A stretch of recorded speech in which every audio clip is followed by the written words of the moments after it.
Here are some fun and interesting facts that you might not know about the Wild West. Be sure to subscribe so you don't miss the next episode. The Wild West was once part of Spain. From the 16th to the 19th centuries, the areas encompassing Florida and the states of the Southwest, including California, Arizona, Nevada, New Mexico, Colorado, and Texas, belonged to the Viceroyalty of New Spain and were governed from Mexico City. Florida was the first to cede to the U.S. in 1819. The other areas followed in 1848 after the Mexican-American War. Under the peace treaty, Mexico, which inherited responsibility for the regions after gaining independence in 1821, recognized the U.S. annexation of Texas and agreed to sell most of its territory north of the Rio Grande to the United States for $15 million.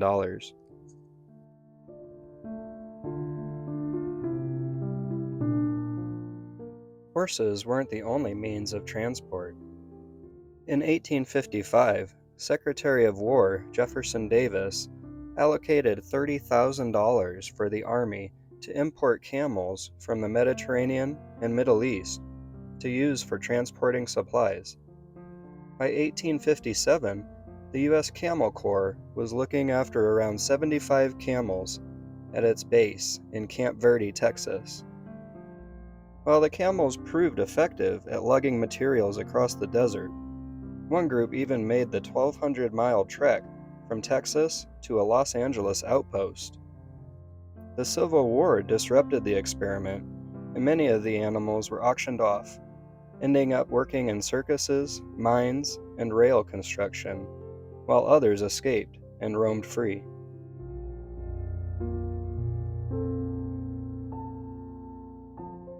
Buffalo Bill Cody was a global superstar.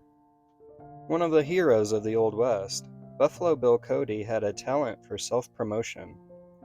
His exploits as a soldier and bison hunter were published in books, magazines, and newspapers, and he also recreated them on stage, starting his own Wild West show in 1883.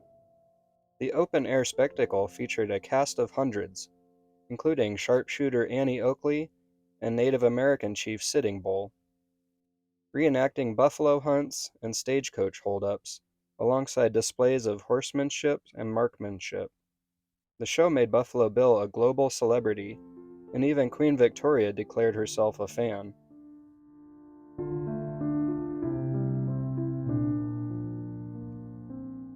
A large portion of cowboys were African American.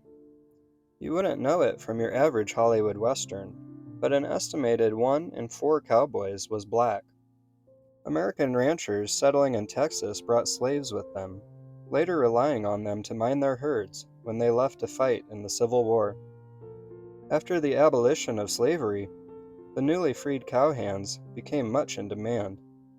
One of the best-known African American Old West heroes was Bass Reeves, the first U.S. Deputy Marshal west of the Mississippi, who arrested over 3,000 criminals in his 3-decade career.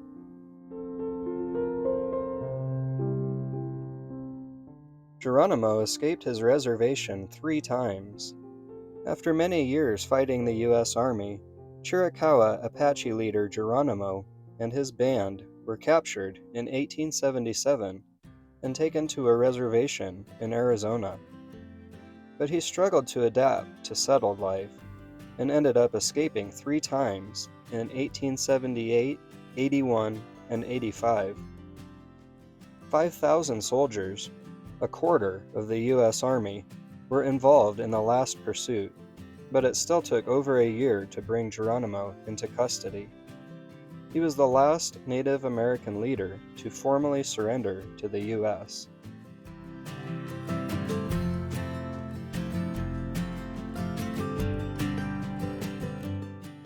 Wild Bill Hickok won one of the first quick-draw duels.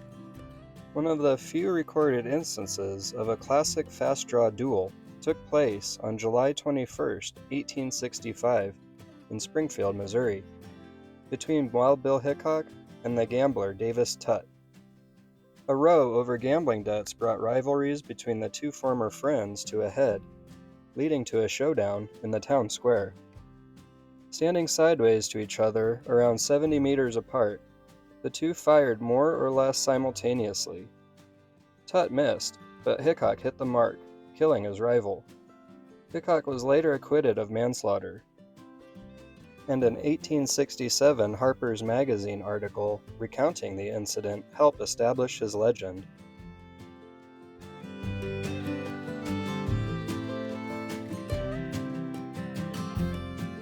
The Pony Express lasted only a year and a half. A famous symbol of the Old West, the Pony Express Postal Service only operated for 18 months, between April 1860 and October 1861.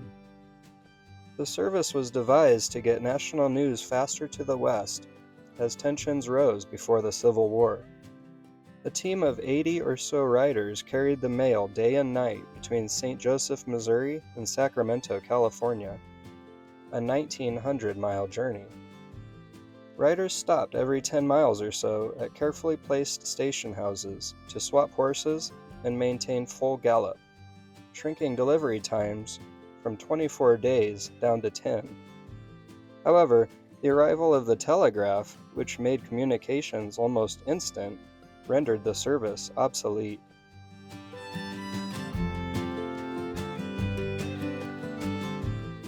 Billy the Kid was a New Yorker, and Jesse James was the son of a preacher.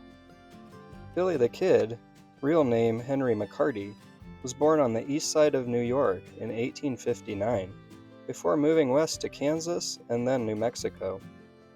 Only after his mother died, when he was 15, did Billy begin the life of crime that led him to kill 8 men and end up gunned down by Sheriff Pat Garrett at the age of 21.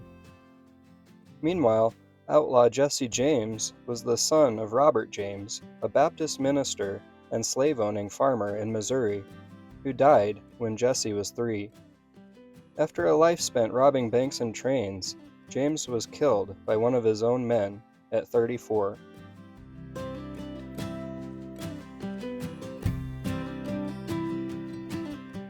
Only 2 families from the Donner Party survived unharmed. The Donner Party was a group of settlers who in 1846 undertook the epic journey from Missouri to California by wagon train. Crossing the Sierra Nevada mountains, they got trapped by snow for 4 months. With supplies dwindling, some are reported to have survived by eating the flesh of those who perished.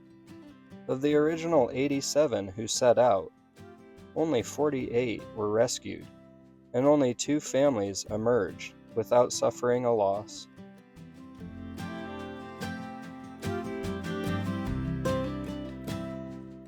Thank you so much for watching today. I hope you found this valuable. Don't forget to subscribe, and if you like the video, please share it to Facebook or Reddit. Thank you. Have a great day.